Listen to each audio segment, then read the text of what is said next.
A serviço do Rei Jesus.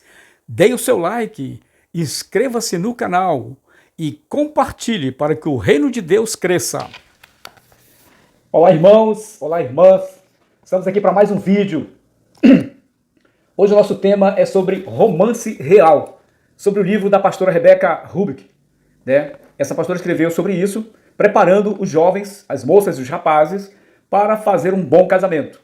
Esse livro foi escrito em 2017. Esse livro é barato, custa em torno de R$25. Ele está disponível na internet, você manda pedir. É baratinho, o correio traz, tá bom? Então, sobre esse livro que nós vamos falar um pouco hoje. Nosso tema é sobre esse livro. E desenvolver aí... Desenvolver aí 7 passos para o romance real. O que é o romance real? Por que a palavra real? Porque vem da realeza de Deus. São orientações que vai levar o jovem a fazer boas escolhas no seu casamento. Jovens, moças e rapazes, tá bom? Antes de começarmos o nosso vídeo, nós entramos no site do IBGE e pegamos algumas estatísticas, irmão. Os casamentos, em média, estão durando 14 anos. E não está sendo para sempre. Por que será? Pessoas também, 2,3%, está diminuindo o número de casamentos. Porque eles querem avaliar primeiro, querem morar com a pessoa, para experimentar se essa pessoa vai dar certo ou não. Irmão, isso está tudo fora dos padrões do nosso Senhor Jesus Cristo. Isso está fora. Estatística é que a cada 3 casamentos há um divórcio. É muito forte. Outra coisa que nós captamos no site do IBGE. Filhos de pais separados podem ser mais problemáticos socialmente. Não é uma taxa exata, mas podem ser, uma grande maioria são. A baixa escolaridade e o abandono escolar, queda de rendimento, está atribuído a separações de pais, né? Deixa os filhos ou com a mãe ou com o pai, eles sofrem por causa disso. Com isso, a sociedade tem um aumento da criminalidade. Então, é importante que a gente saiba escolher bem. É claro, eu me casei ainda quando não era convertido, as escolhas foram feitas por sentimentos, é isso que nós queremos falar agora, e tivemos que consertar durante o longo tempo da nossa vida, tem coisas que a gente ainda precisa melhorar cada vez mais, mas eu quero agora alertar essa juventude que está vindo aí também, que pode trilhar pelo caminho errado. Então a intenção disso é levar uma palavra aos jovens, às moças e os rapazes, para que possam se acertar, que possam acertar. Então, dentro dos 7 passos para o romance real, então o primeiro tópico aqui, irmão, é a idade e a maturidade. A idade não tem nada a ver com a maturidade. Idade, você pode ter 30 anos e ser uma pessoa imatura. Como você pode ter 18 anos e ser uma pessoa bastante amadurecida. E onde é que você vai observar isso? Olha lá. A maturidade não está relacionada com a idade, mas as experiências, o conhecimento, as realizações profissionais ou encaminhamento para uma vida profissional. Você já precisa estar sendo encaminhado, você já precisa ter escolhido a faculdade ou estar fazendo a faculdade.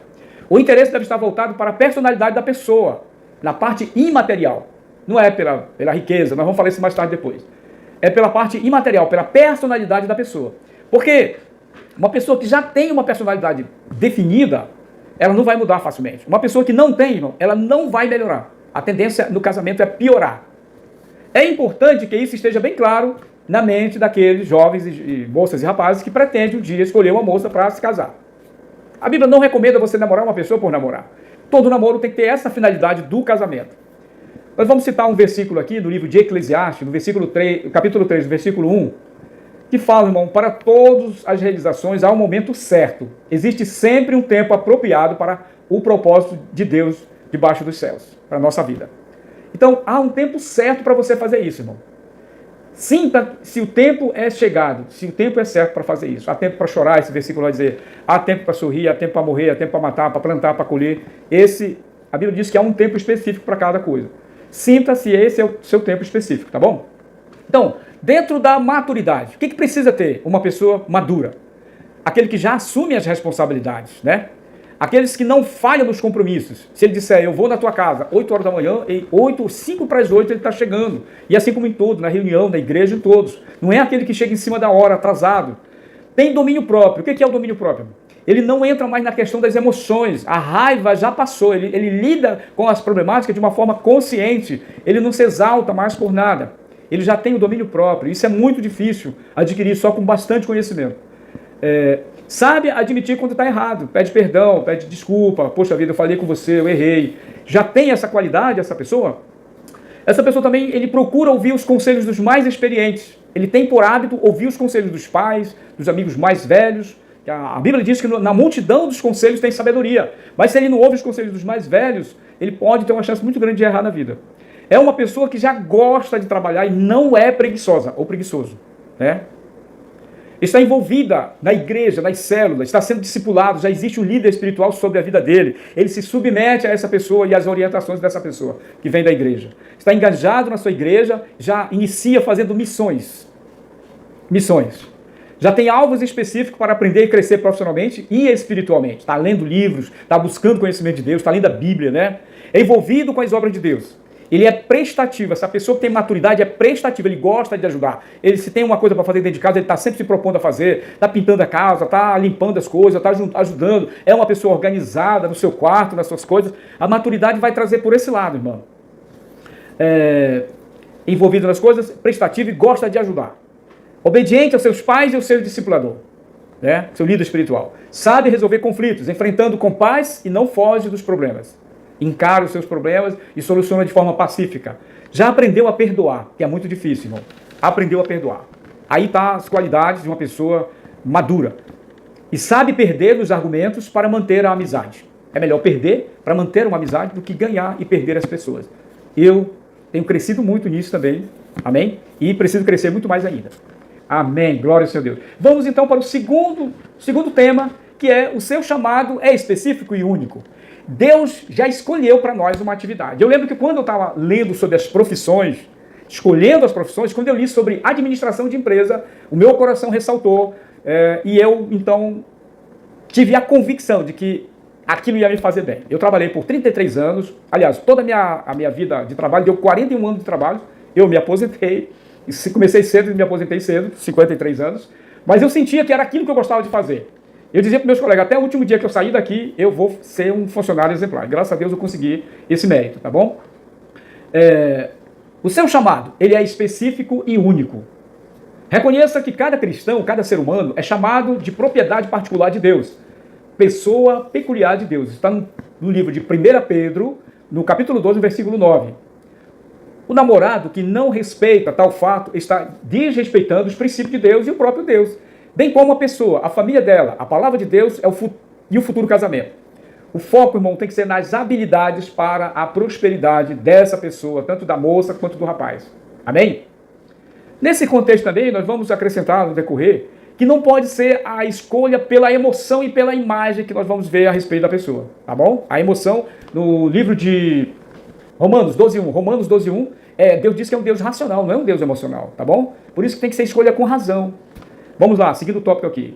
Conhecer o seu chamado é a segunda decisão mais importante. Só se casar com alguém que tem um chamado que se encaixe com o seu. Então veja como é importante você escolher a pessoa certa. Qual é a missão da pessoa, irmão? É garimpeiro?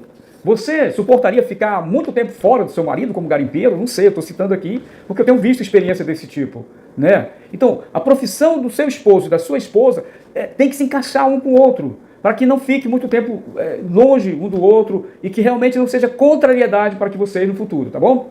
Não deve escolher uma profissão pensando só em ganhar dinheiro. A nossa profissão tem que ser pelo prazer de você realizar aquela atividade.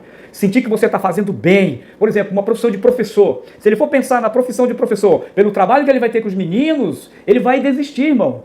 Mas se ele pensar que a profissão de professor está transformando a sociedade, ele está transformando a sociedade para ela se tornar melhor, transformando essas crianças, ele vai sentir entusiasmo. Então, a forma como você olha também para isso, tá? Mas não pode ser, eu vou ser médico porque médico dá muito dinheiro. Não pode ser assim. Você vai ser um péssimo médico.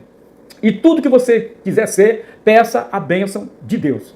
Devo perguntar a Deus em oração, até sentir no meu coração e ter certeza, paz naquilo que eu vou fazer, como eu senti, uma alegria. Quando eu li sobre a administração de empresa, eu senti uma felicidade muito grande no meu coração.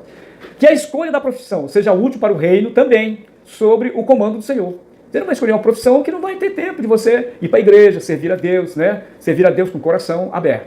No livro de Efésios, no capítulo 5, versículo 23, pois o marido é o cabeça da mulher, como também Cristo é a cabeça da igreja, que o seu corpo, do qual ele é o Salvador. O corpo, nós somos corpo da igreja de Jesus. Nós temos que escolher uma profissão que coincida em eu poder servir a Deus. Amém, irmão? Então, reforçando aqui, o seu chamado, ele tem que ser específico. Deus já escolheu para você uma profissão. É essa que você vai ter paz na escolha. E em oração, Deus vai te confirmar essa profissão. Nós vamos agora para o terceiro tópico, né?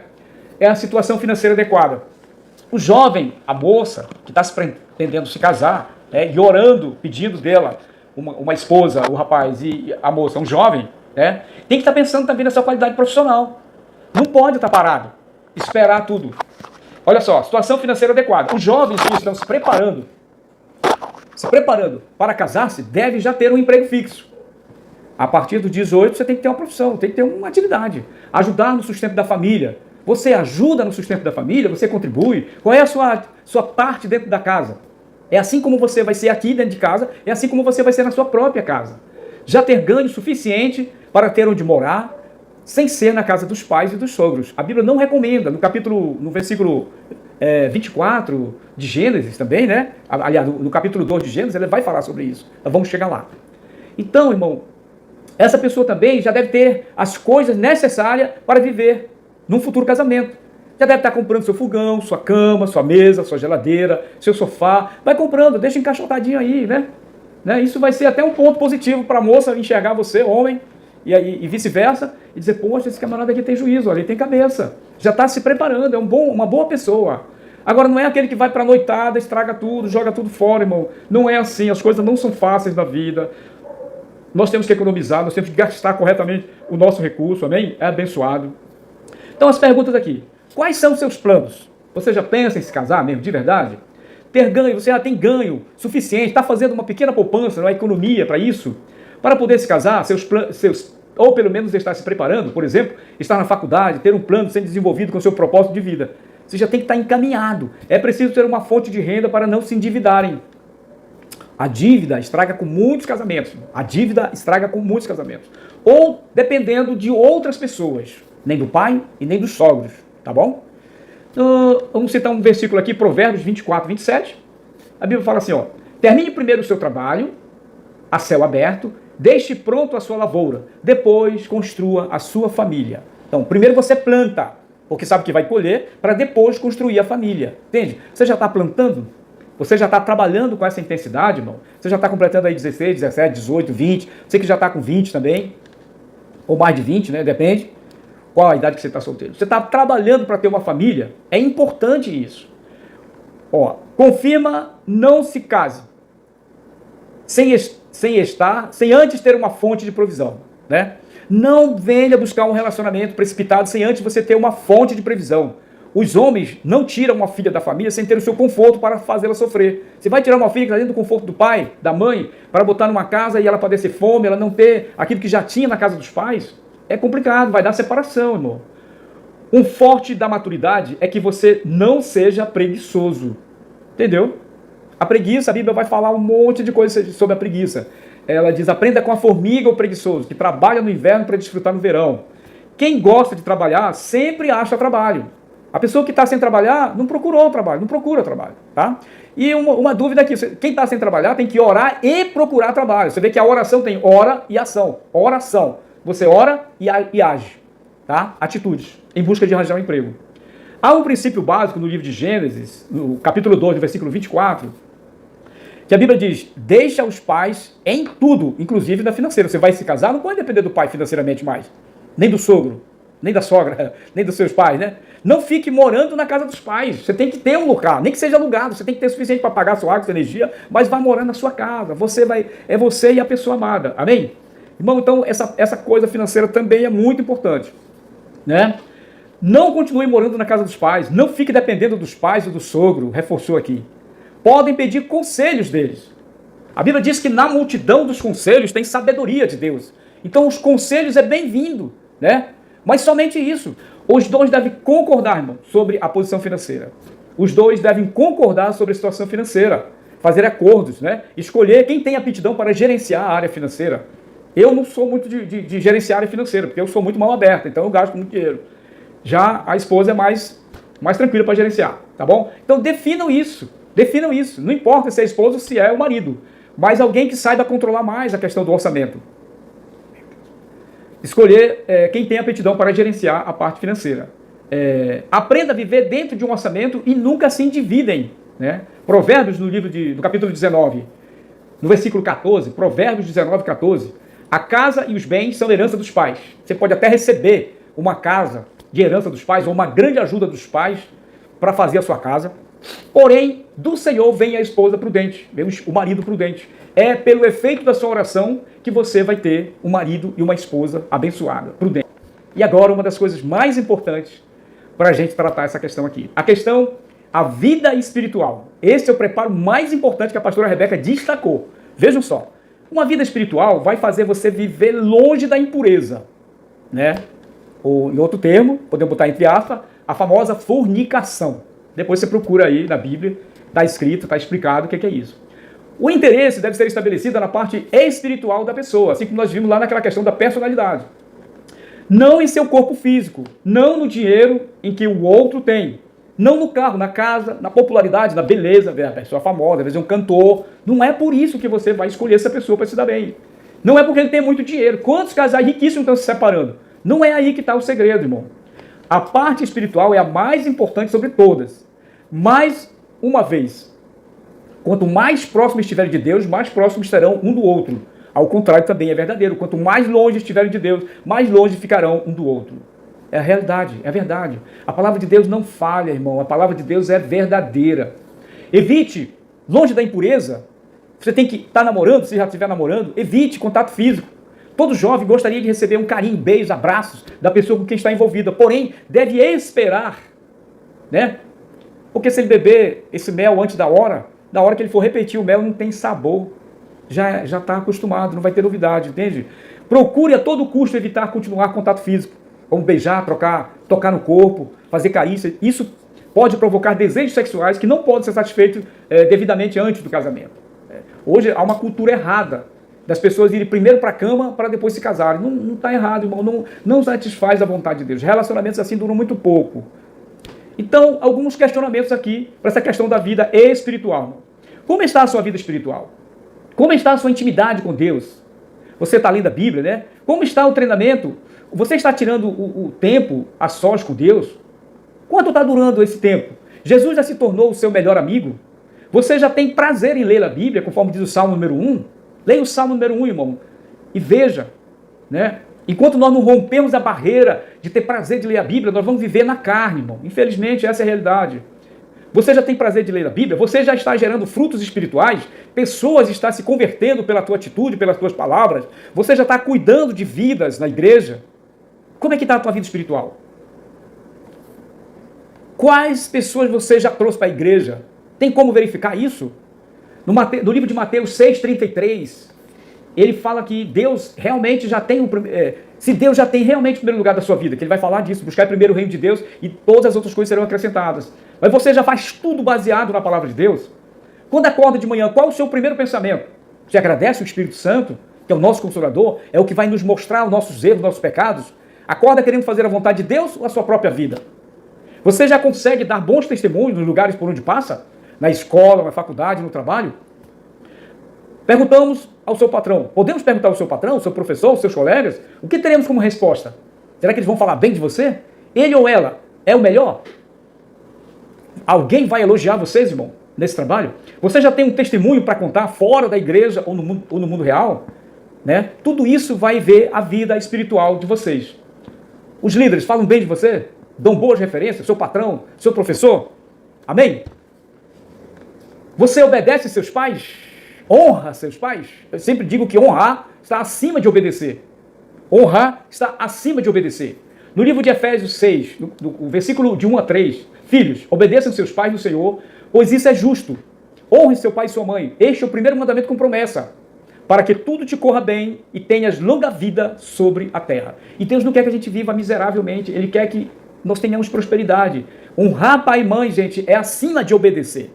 Então, se você não está nem obedecendo, né, teus pais te dão uma orientação, filho, não faça isso, filho, não faça aquilo, e você continua fazendo, você não está nem no primeiro ponto de obedecer, muito menos honrar. Honrar é surpreender os pais com aquilo que eles querem que você faça. Isso é honrar. Em casa, você faz bem a sua parte? Você tem uma atividade de responsabilidade que tu cuida em casa? Como você trata os seus irmãos? Há brigas, conflitos? Você tem obrigações na sua casa, como tarefas cotidianas, e faz com alegria? Você já faz sexo?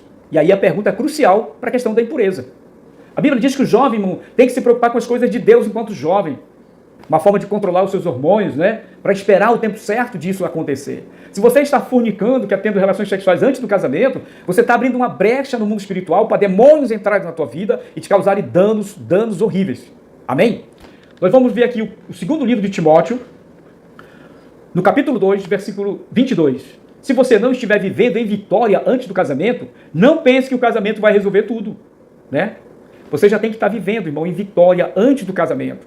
Estatísticas dizem que tudo depois do casamento há uma piora, porque aquilo que era novidade para você se torna comum. A beleza da tua esposa se torna comum, a beleza do teu esposo se torna comum.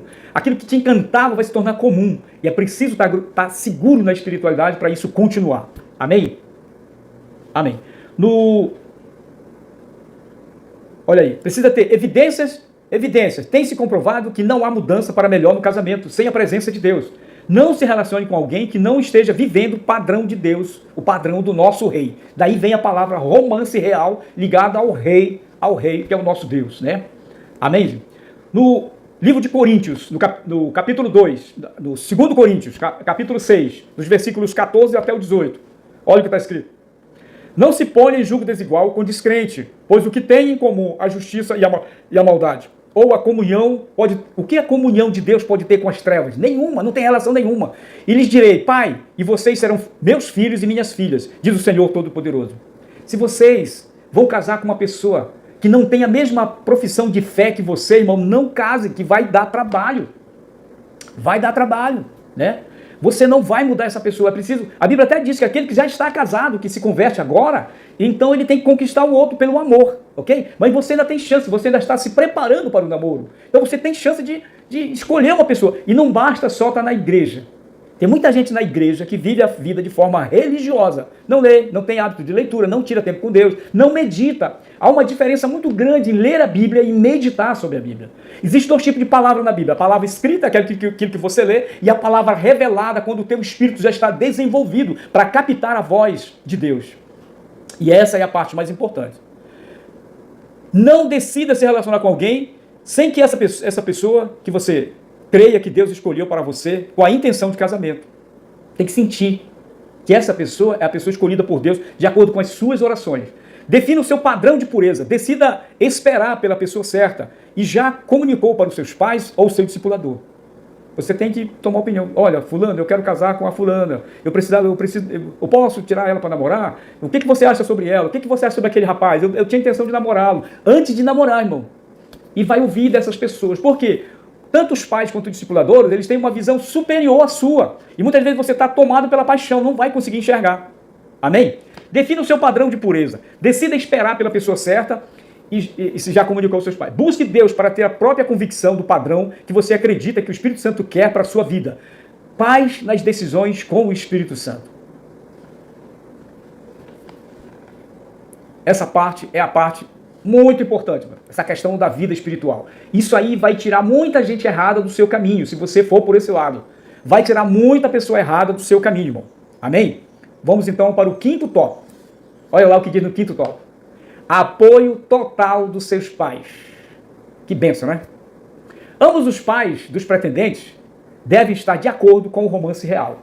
Isto demonstra confiança e honra dos filhos para com seus pais. A Bíblia diz: os filhos devem obedecer e honrar seus pais, mesmo que esses pais não sejam convertidos a Deus.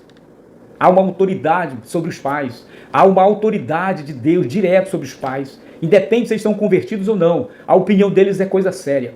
Eu participei de um casamento e quando eu estava lá, eu senti falta dos pais. Eu perguntei, cadê os pais? Ah, não foram comunicados.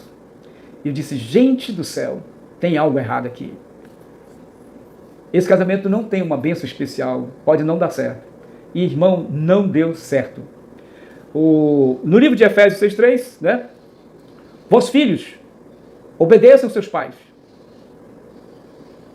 no Senhor. Só tem uma forma de não obedecer o pai. Mas se ele não tiver no Senhor, se ele mandar matar, roubar, fazer pecado, é como nós não podemos obedecer a Deus, aos pais. Mas em tudo nós podemos obedecer aos pais, menos se ele mandar a gente errar. Então, filhos, sejam obedientes aos vossos pais no Senhor, naquilo que vem da Bíblia. Porque isto é justo. Honra teu pai e tua mãe, que é o primeiro mandamento, para que te vá bem, vivas muito tempo sobre a terra. Você já obedece seus pais? A Bíblia garante, irmão, que aqueles que obedecem seus pais não vai morrer jovem. ele vai enterrar os seus pais. Mas do contrário, o rebelde, é provável que os seus pais enterrem os filhos. Seus pais conhecem você melhor do que você mesmo. Eles terão capacidade de analisar a pessoa sem a paixão que você está. Nosso coração é enganoso, irmão. Vê no livro de Jeremias, capítulo 17, versículo 9. O coração é mais enganoso que qualquer outra coisa e a sua doença é incurável. A Bíblia compara a paixão que nem uma feitiçaria. Quem é capaz de compreendê-lo?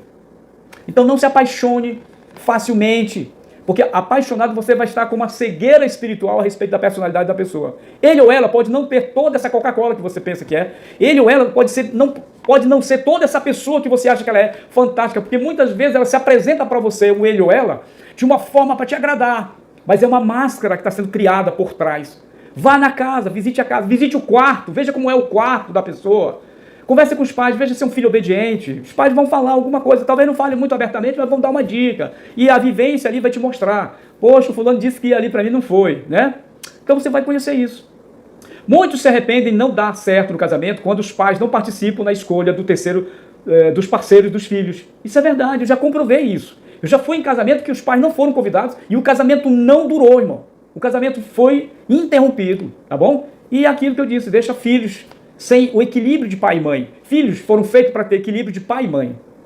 Esse princípio é válido até mesmo quando os pais não são convertidos, aquilo que eu falei. Amém? Então vejam só como a palavra de Deus é uma coisa fantástica. Essas orientações aqui é como se fosse um ouro para você, jovem, que ainda pretende se casar. Ouçam esses conselhos aqui que estão sendo dados, né? Nós vamos agora para o 6º tópico do nosso tema aqui. Apoio total dos líderes espirituais, irmão. Pode ser o seu pastor, o seu discipulador.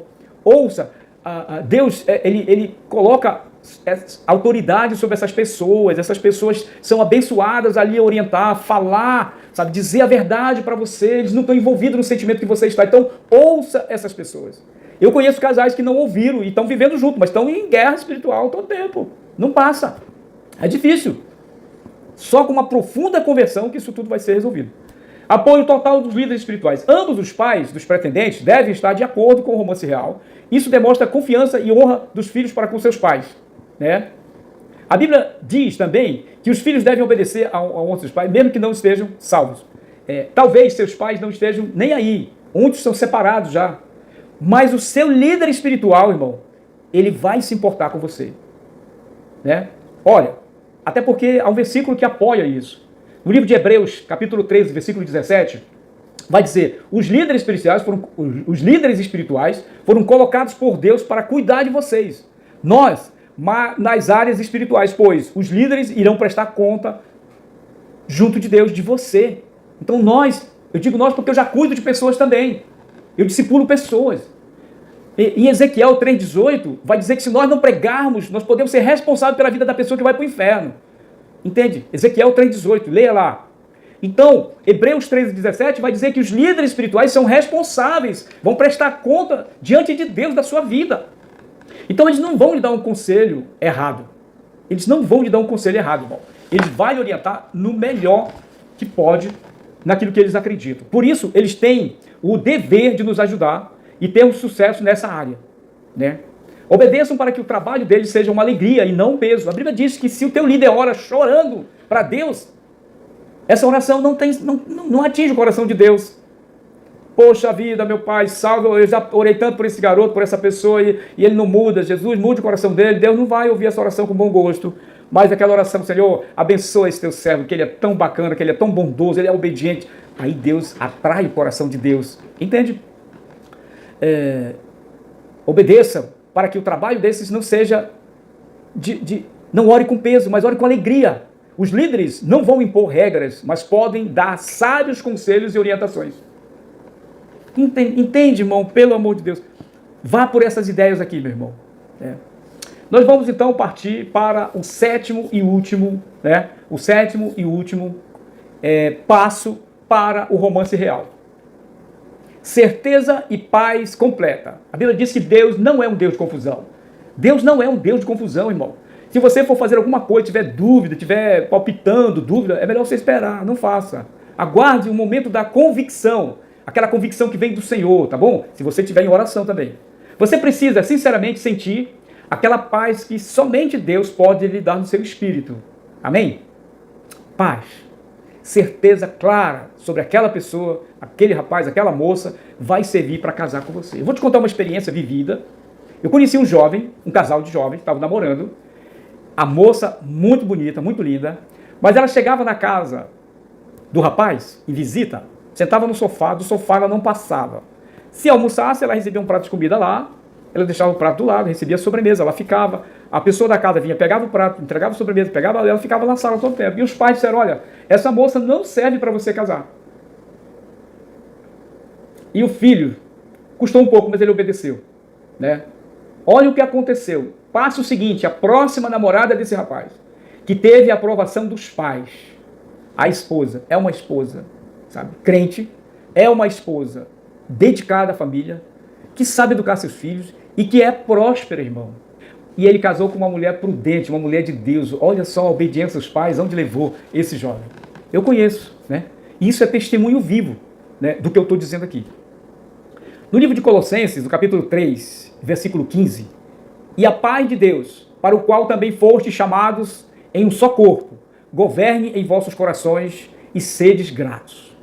A paz, a certeza completa de que aquela pessoa é a pessoa para a sua vida. Mas isso tirando todas as questões das paixões, né, das paixões emocionais que nos cegam, olhando com raciocínio lógico, analisando o comportamento, tudo aquilo que nós já falamos aqui nesse vídeo. Amém?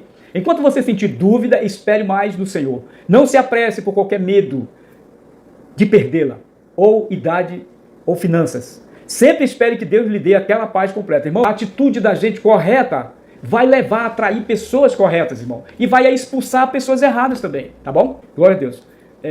Então é isso. Sempre espere em Deus que lhe dê a paz completa. Você precisa ter certeza de se casar com a pessoa certa. Nunca decida casar baseado nas emoções. Algumas pessoas nos incentivam de forma errada. Fazem pelas emoções.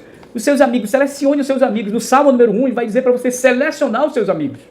Porque os amigos que não são crentes, né? Eles podem dizer, não, rapaz, essa moça é muito linda, essa moça é muito bonita e tal, e você vai ter um conselho errado. Por isso é que os pais, os discipuladores, as pessoas, os pastores, eles vão te dar um conselho saudável sobre isso, irmão. E nós encerramos então aqui, irmão, a nossa apresentação. Eu espero que você realmente possa tirar proveito disso. É do livro da pastora Rebeca, né, que fala do romance real, real porque vem de Deus, a nossa realeza, né? E nós então falamos de 7 passos para o romance real. Então, um abraço, eu desejo a paz de todos, eu quero que todo mundo realmente tire proveito, principalmente os jovens, os solteiros que ainda querem casar. Aqui está uma lição de vida que eu li nesse livro da pastora Rebeca. Amém? Olá, até o próximo encontro. Não se esqueça de se inscrever nesse canal, para que a gente possa ter mais motivo de fazer outros vídeos para você. Ok? Um abraço.